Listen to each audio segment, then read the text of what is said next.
प्रश्नों की श्रृंखला को आगे बढ़ाते हुए इसमें आप देखेंगे भारत का क्षेत्रफल। भारत का क्षेत्रफल 32,87,263 वर्ग किलोमीटर है। इस तरीके से ये आपका सही है। अगला है क्षेत्रफल की दृष्टि से सबसे बड़ा राज्य।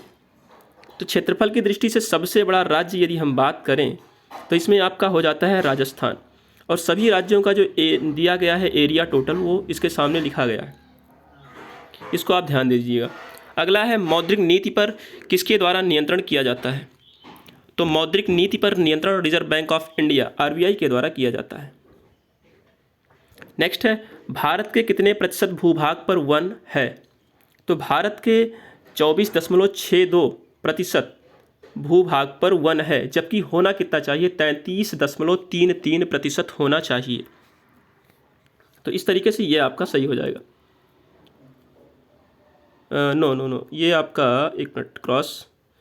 इसके बाद इस प्रश्न में ये आपका दिया नहीं गया है कोई विकल्प, तो आपको जब भी दिखाई देगा आपको इतना दिखाई देना है या इसके नियर बाई जो होगा वो आपको सही करना होगा। नेक्स्ट आपका है भारत में सबसे ऊंची चोटी कौन सी है।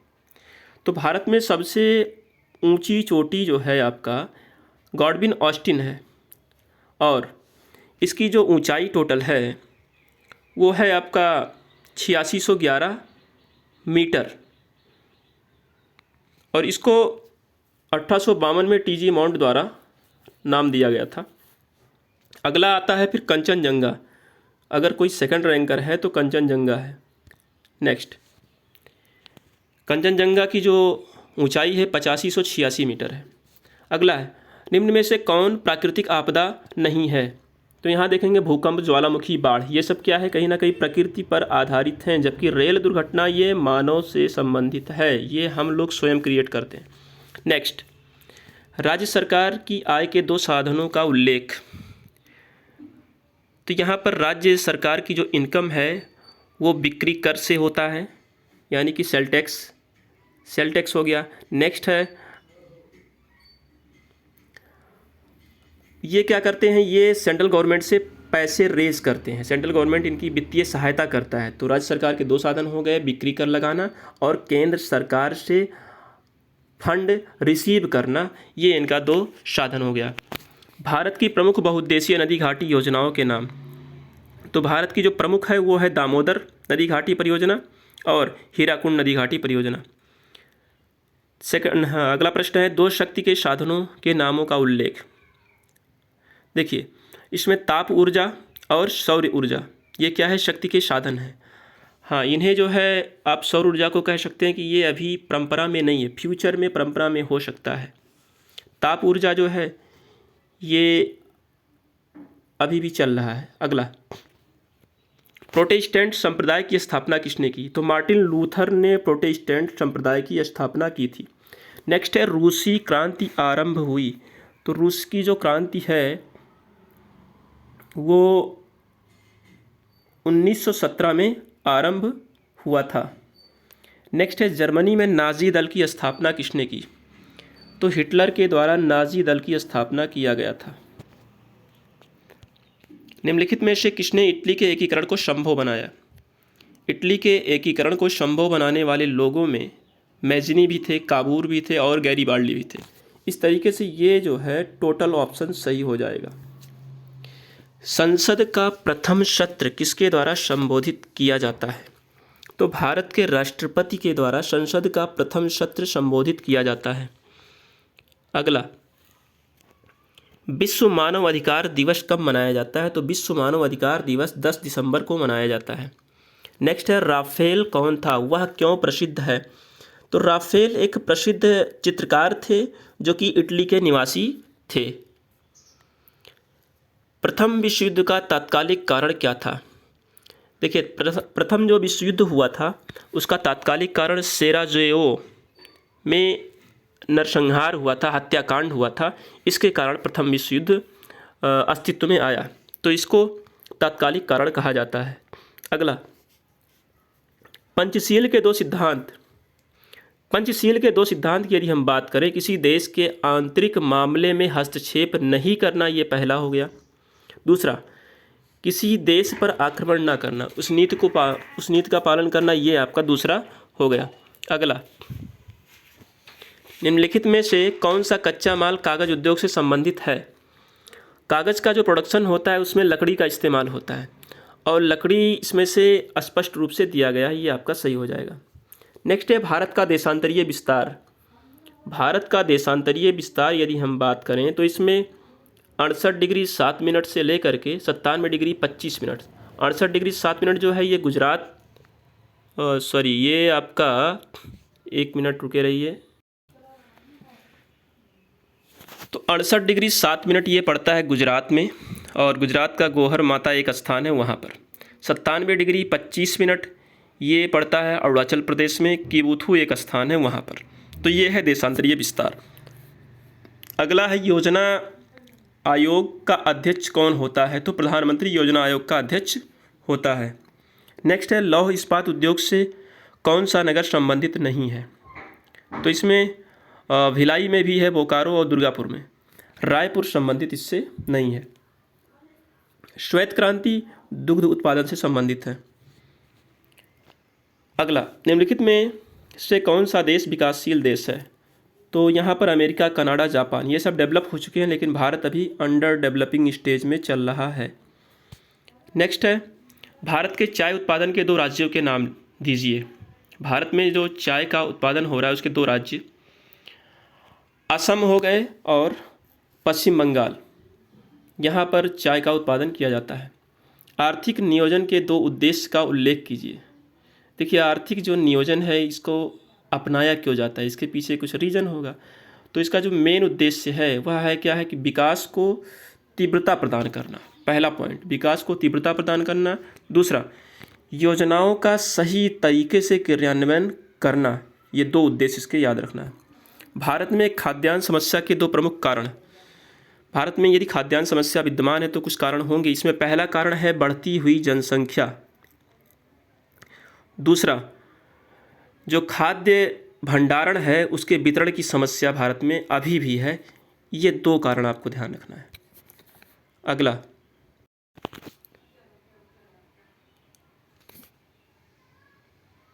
फ्रांसिस ड्रेक की प्रसिद्धि का कारण था।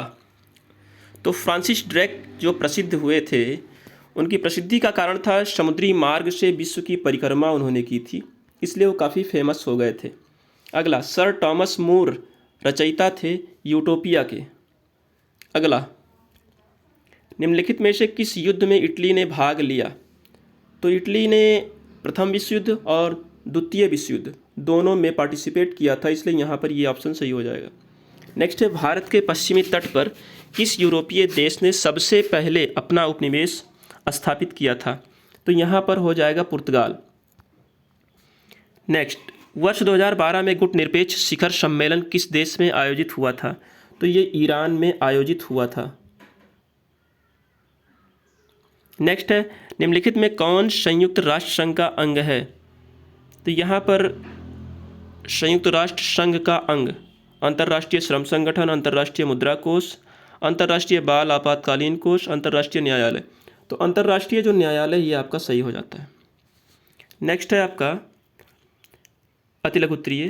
प्रत्येक क्रांति में महान विचारकों की भूमिका महत्वपूर्ण होती है। ये किसी के द्वारा कहा गया कथन है। तो पूछा इस कथन की पुष्टि में फ्रांस और रूस की क्रांति से संबंधित एक एक विचारक का नाम। मतलब क्रांति अगर होती है तो उसके पीछे कहीं ना कहीं जो विचारक होते हैं वो लोगों को मोटिवेट करने का काम करते हैं। तो ऐसी ही व्यवस्था को फ्रांस और रूस में जीवित करने वाले कुछ लोग रहे होंगे। तो फ्रांस में थे वॉल्टेयर, ये एक विचारक थे फ्रांस के। दूसरी बात, रूस की क्रांति में व्लादिमीर लेनिन, ये थे एक विचारक। इन दोनों का नाम याद रखना है। राज्यसभा के मनोनीत सदस्यों को राष्ट्रपति के निर्वाचन में मत देने का अधिकार क्यों नहीं है? क्योंकि इस लाइन से ही स्पष्ट है कि राष्ट्रपति इसे इन लोगों को मनोनीत करता है, न कि ये चुन करके आए हैं। तो जो मनोनीत किए गए हैं वो राष्ट्रपति के निर्वाचन में भाग नहीं ले सकते, अन्यथा चुनाव की जो निष्पक्षता है वो खत्म हो जाएगी। क्योंकि ये कहीं ना कहीं कुछ ना कुछ राष्ट्रपति के समर्थन में ज़रूर अपना मतदान करेंगे। अगला,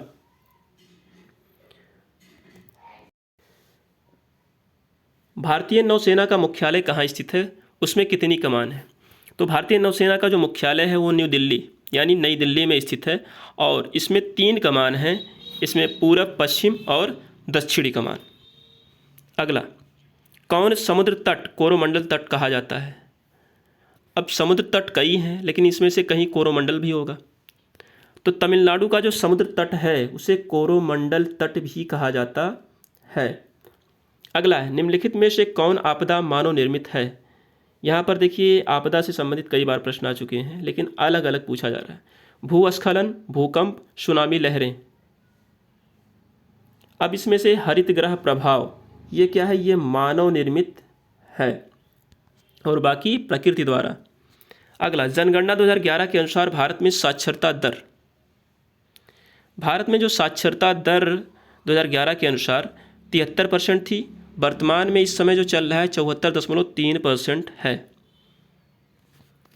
निम्न में से कौन विकासशील देश है, तो फ्रांस, कनाडा, जापान ये सब अब इस समय डेवलप हो चुके हैं, लेकिन जो बांग्लादेश की स्थिति है वो अभी डेवलपिंग स्टेज में है। खनिज तेल का बाजार स्थानीय बाजार कहलाएगा या राष्ट्रीय या प्रादेशिक या अंतर्राष्ट्रीय। तो जो खनिज तेल का बाजार है ये अंतर्राष्ट्रीय बाजार कहलाएगा। अब ये जो बाजार के और प्रकार दिए गए हैं, ये पहला स्थानीय बाजार यानी एक स्थान विशेष में सीमित बाजार ही स्थानीय बाजार कहलाएगा। प्रादेशिक बाजार का मतलब ये है एक प्रदेश के अंदर विभिन्न क्षेत्रों में होने वाले बाजार की जो प्रक्रिया है वो प्रादेशिक बाजार के अंतर्गत आएगी। राष्ट्रीय बाजार, राष्ट्र के अंदर जो विभिन्न राज्य हैं वो एक दूसरे राज्यों के मध्य व्यापार करेंगे तो वो राष्ट्रीय बाजार कहलाएगा। जब देश देश के मध्य बाजार होगा तो अंतर्राष्ट्रीय बाजार कहलाएगा। अगला, भारत का आर्थिक विकास निर्भर है बड़े पैमानों के उद्योगों पर। बिल्कुल सही बात है। छोटे पैमानों के उद्योगों पर यह भी सत्य है, कुटीर उद्योगों पर यह भी सत्य है। तो इस तरीके से सभी प्रकार के उद्योगों पर, हाँ, तो ये आप स्पष्ट है यहाँ पर, यही है। अगला, मृदा संरक्षण के 2 उपाय बताइए। मिट्टी के कटान को रोकने के लिए कोई 2 उपाय हमको अपनाना पड़ेगा। पहला है कहीं ना कहीं बड़े पैमाने पर वृक्षारोपण किया जाए ताकि मृदा कटान को रोका जा सके। दूसरी बात, फर्टिलाइज़र का कम उपयोग किया जाए यानी कि जो उर्वरक होते हैं उनका इस्तेमाल कम पैमाने पर किया जाए, इससे भू संरक्षण हो सकता है। अगला, बाजार किसे कहते हैं। एक ऐसा स्थान जहां पर एक से अधिक क्रेता और विक्रेता मौजूद हों तो उस स्थान को बाजार कहा जाएगा। अगला, भारत में खाद्य समस्या के 2 कारण बताइए। भारत में खाद्य समस्या क्यों है। देखिए, भंडारण की समस्या, अभी भी भारत में खाद्य जो पैदा होते हैं उनको बाहर खुले आसमान में रखा जाता है, यानी कि अभी भंडारण की समस्या है। तो भंडारण की समस्या का समाधान हो, ये जो कारण है ये इससे निजात मिल सके। पहला कारण हो गया भंडारण की समस्या। सेकंड हो गया कृषि की मानसून पर निर्भरता, क्योंकि भारत में अधिकांश किसान जो कृषि करते हैं वो वर्षा पर निर्भर होते हैं, तो ये समस्या है। अगला, समुद्री मार्ग द्वारा सर्वप्रथम भारत पहुंचने वाला व्यक्ति कौन था, तो वास्को डी गामा था। अगला, बोस्टन चाय पार्टी घटना किस देश की क्रांति से संबंधित है, तो ये है अमेरिका से संबंधित। अगला, इलाहाबाद उच्च न्यायालय की खंडपीठ कहाँ स्थित है, तो ये लखनऊ में स्थित है। कांग्रेस ने सन 1912 में भारत छोड़ो आंदोलन प्रस्ताव कहाँ पारित किया, तो इन्होंने इसको इलाहाबाद, कलकत्ता, मद्रास, मुंबई, तो इसने मुंबई में इसको पारित किया। अगला, कौन सा एक तत्व भारतीय विदेश नीति का आधार नहीं है। विश्व शांति की स्थापना से सहयोग, अंतर्राष्ट्रीय कानून का पालन, सैनिक गुटबंदियों से पृथकता, उपनिवेशवाद का समर्थन। भारत के द्वारा उपनिवेशवाद का समर्थन किसी कीमत पे नहीं किया जा सकता, इसलिए ये आपका जो है सत्य प्रश्न के अनुसार है और बाकी तीनों का समर्थन भारत करता है। अति लघु उत्तरीय प्रश्न, औद्योगिक क्रांति का अर्थ स्पष्ट करते हुए किन्हीं 2 कारणों को लिखिए जिनसे इंग्लैंड में इसका सर्वप्रथम विस्तार हुआ। औद्योगिक क्रांति क्यों देखने को मिली, और औद्योगिक क्रांति यदि हुई तो इंग्लैंड में कुछ चीज़ों का विस्तार भी हुआ होगा। तो औद्योगिक क्रांति जब हुई तो वहाँ पर कहीं ना कहीं रॉ मटेरियल यानी कच्चे माल की प्राप्ति बड़े पैमाने पर जब होने लगी तो उससे उद्योग धंधे पनपने लगे। दूसरी बात, पूंजी की जो उपलब्धता थी वो बढ़ने लगी, तो इससे औद्योगिक क्रांति हुई। 2 पॉइंट याद रखना आपको, कच्चे माल की प्राप्ति और पूंजी की उपलब्धता। द्वितीय विश्व युद्ध के बाद विश्व शांति की स्थापना के लिए किस अंतर्राष्ट्रीय संस्था की स्थापना की गई? इसके किन्हीं 2 अंगों के नाम। तो द्वितीय विश्व युद्ध जब हुआ तो विश्व शांति के लिए संयुक्त राष्ट्र संघ की स्थापना की गई। अब इसके 2 अंग कौन से हैं? संयुक्त राष्ट्र महासभा और आर्थिक व सामाजिक परिषद, ये 2 अंगों को स्थापित किया गया था, विश्व शांति कायम रहे। यदि राज्य विधानसभा में किसी भी राजनीतिक दल को स्पष्ट बहुमत ना मिले तो राज्यपाल किसे मुख्यमंत्री नियुक्त करेगा? तो जब भी ऐसी स्थिति होती है कि समस्त पार्टियों को मैजिक नंबर जो होता है उससे कम संख्या में बहुमत मिला होता है, तो ऐसे में बहुमत प्राप्त दल के सबसे बड़े जो नेता होते हैं उनको राष्ट्रपति के द्वारा बनाया जा सकता है, लेकिन उस पार्टी को एक निर्धारित समय के अंदर जो मैजिक नंबर है उसको क्रॉस करना होगा, तब जाकर के उनकी सरकार बची रहेगी।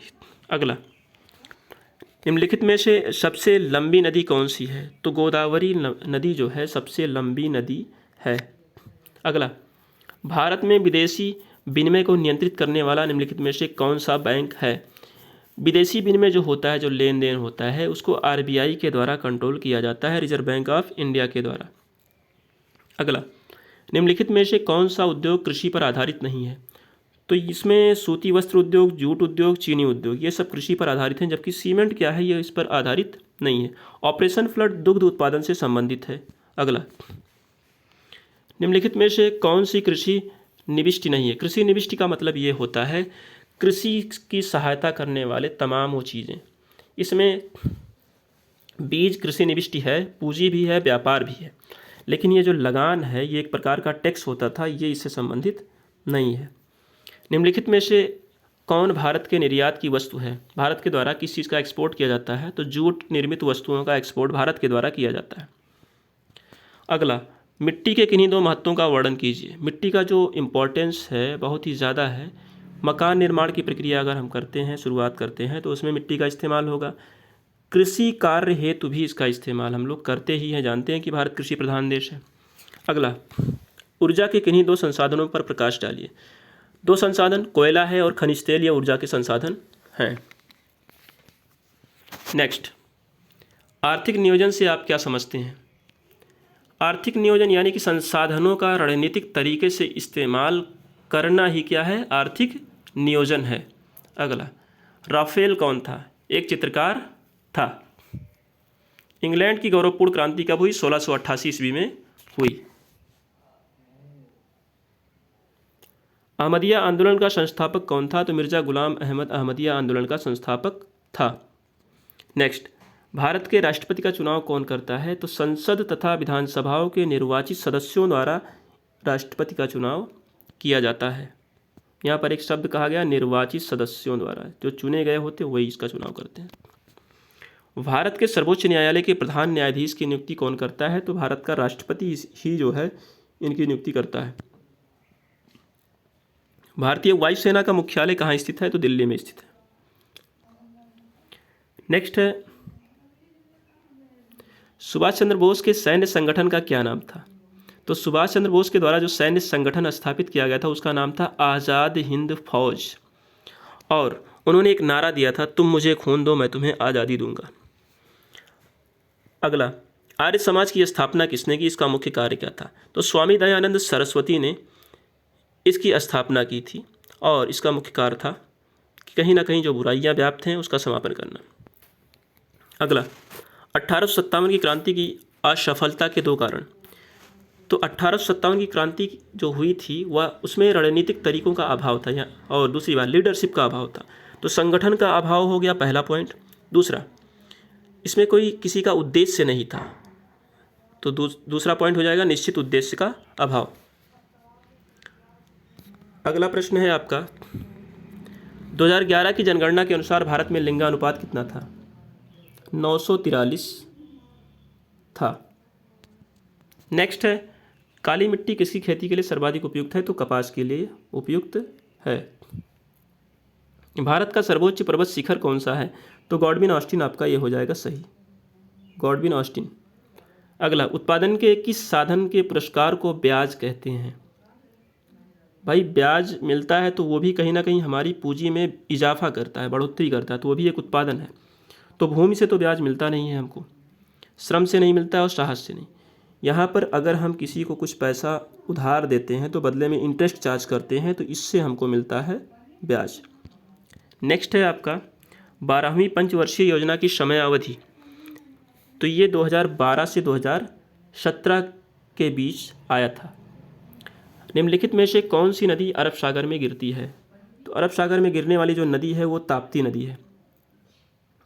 अगला, हिमालय के किन्हीं दो दर्रों के नाम। तो हिमालय के दो दर्रे हैं काराकोरम और शिपकिला। काराकोरम और शिपकिला ये दो दर्रे हैं। अगला,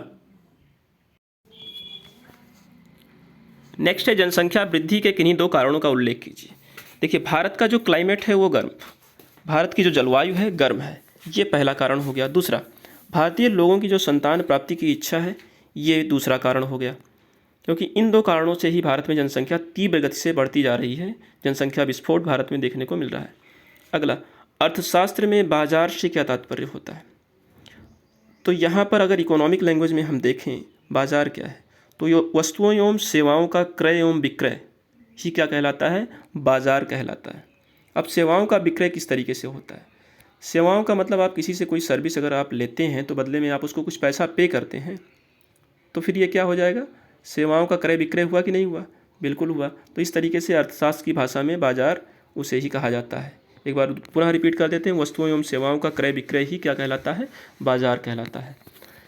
तो ये आपका पूरा कंप्लीट होता है 2013 से लेकर के 14 के बीच जितने भी प्रश्न पत्र आपके आए थे सामाजिक विज्ञान के, उसके वैकल्पिक प्रश्न और अति लघुत्तरीय प्रश्न जितने भी थे, सब प्रश्न इसमें मैंने समाहित कर लिया था। इसको एक बार आप पुनः देख के तभी जाइएगा, इसको कंप्लीट पूरा रखिए, क्योंकि प्रश्न दोबारा रिपीट होते हैं।